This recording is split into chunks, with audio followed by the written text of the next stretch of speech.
Look at what I have found. I cannot, the conscious mind, conscious thought, cannot invite and expose the hidden fears. It cannot analyze it, because that analysis, we said, is inaction. And there is no escape. I shan't run off to a church or Jesus or Buddha or somebody, or identify myself with some other thing. I pushed all those aside because I've understood their use. Yes. Their futility. So I'm left with this. I'm this, my baby. Yes. Right. So, what shall I do?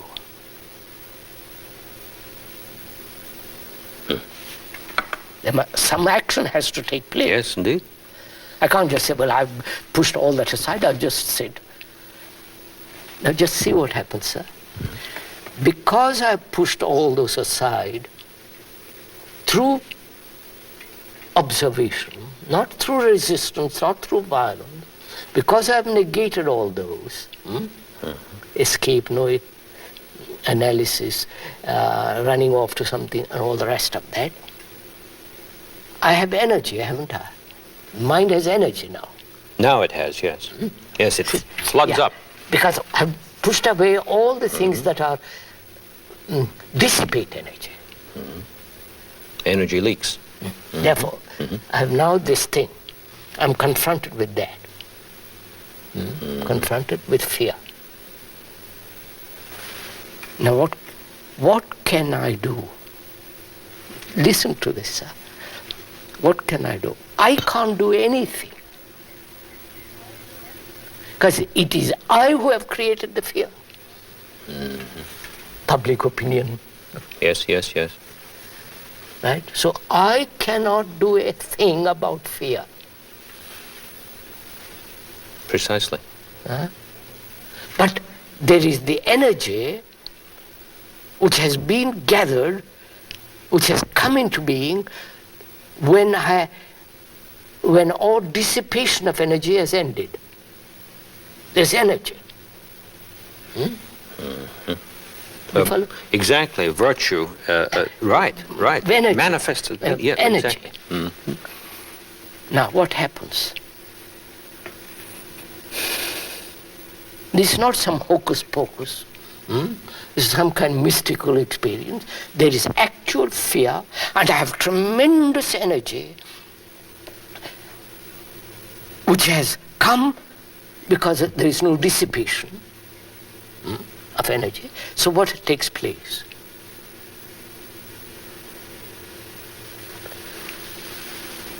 So wait. Oh, I'm waiting. Wait. There was something going through my mind. Yeah. What takes place? So I say, what has created fear?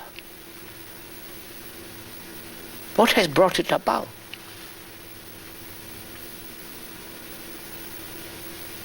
Because if I have the energy, you follow, sir, to put that question and find the answer for that question. Not, I've got energy now. I don't know. Yes. So, what has brought it about? You, my neighbor, my country, my culture? Myself. What has brought it about? I've done it. Who is I? I don't mean I as the fragmented observer off from me. It is this. I'm thinking what you said earlier about the mind as disordered, which requires to empty itself of the disorder. Doesn't require another mind to do it. No, yes. I'm asking, what has brought this fear into me? Into my consciousness? I won't use that word because we'll have to go into that in a different way. What has brought this fear? And I won't leave it till I find it. You understand, sir? Because I've got the energy to do it. I don't depend on anybody, on any book, on any philosopher, nobody.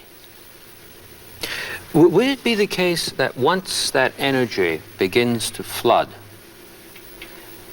that the question itself disappears? And I begin to find the answer. Yes. Huh? I don't put the question, No, but no. I find the answer. Right, right. Now, Yes. right, what is the answer?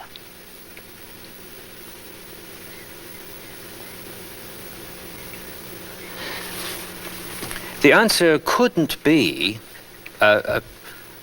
Academic. a description, a something. Those are- A change has occurred in the being. What is the answer to this fact of fear which has been sustained, which has been nourished, which has carried on from generation to generation?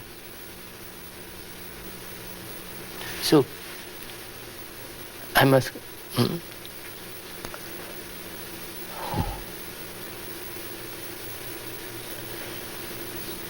Can the mind observe this fear, the movement of it? The movement of it. Not just a piece of fear. Or a succession of fears. Yeah, but the movement of this The movement whole of fear itself. Observe it without the thought that has created the observer. I don't. Oh, yes, yes, yes. So, can there be observation of this fact, which I have called it fear? Because I have recognized it, the mind has recognized it, because it has had fear before. So through recognition and association, it says this is fear. Yes, that never stops. So Yes. can the mind observe without the observer, who is the thinker, observe this fact only? That means, can the observer, which is thought, the observer as thought has produced this? I don't know. So thought has produced this.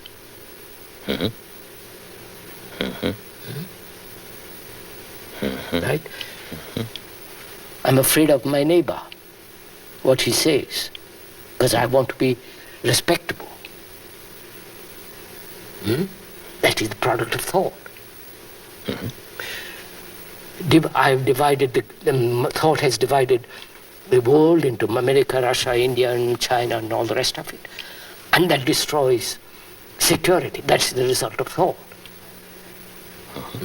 I am lonely, and therefore I act neurotically, which is also the fact of thought. So, I see very clearly that thought is responsible for that. Right? Right, sir? So, what will happen with thought then? Thought is responsible for this. It has nourished it, has sustained it, it has encouraged it, it has done everything to sustain it.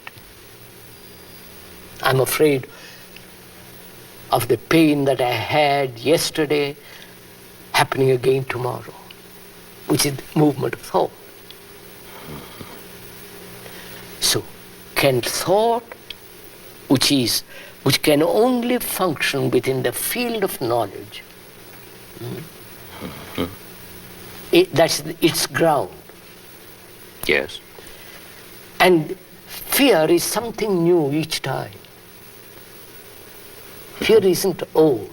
No. It is made old Yes. when I recognize it. Yep. Yes.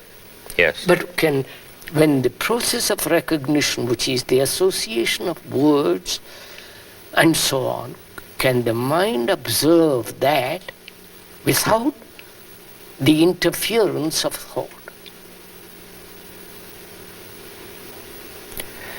If it does, fear is not. Right. Right. The thing that was hitting me while I was sitting here intently, the thing that was hitting me was that the moment that occurs, the thought and the fear immediately disappear. So, fear then can be put away completely.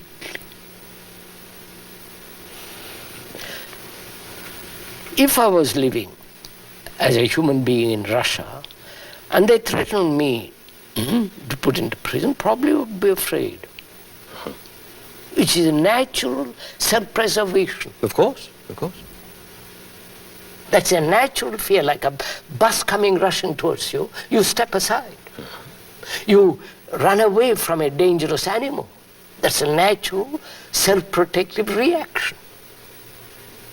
But that's not fear. It's a response of intelligence operating. Say, for God's sake, move away from the rushing bus. But the other factors are factors of thought. Exactly. So, can thought understand itself and know its place and not project itself?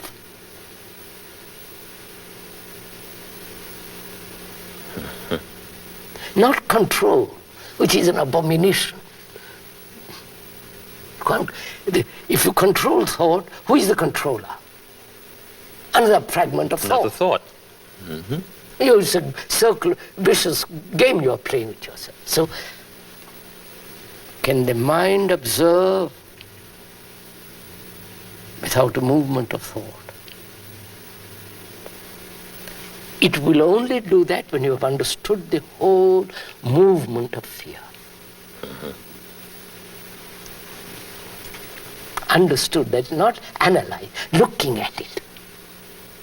It's a living thing, therefore you have to look at it. It's only a dead thing that can dissect and analyze, kick it around. But a living thing you have to watch. Like, This is very shocking, because in our last conversation, just towards the end, we came to the place where we raised the question of someone saying to himself, I think I understand what I've heard. Now I'm going to try that. And then fear holds up a mirror to itself. Oh, of course. And one is suddenly ringed about by a world of mirrors. You don't say, sir, when you see a dangerous animal, I'll think about it. You move. You act. Because that's tremendous destruction waiting there. There's a self-protective reaction which is intelligence. Say, get out. Here we are not using intelligence. And intelligence operates when we have looked at all these fears, the movements of it, the inwardness of it, the subtlety of it, the ugly, the whole movement. Then out of that comes intelligence and says, I've understood it.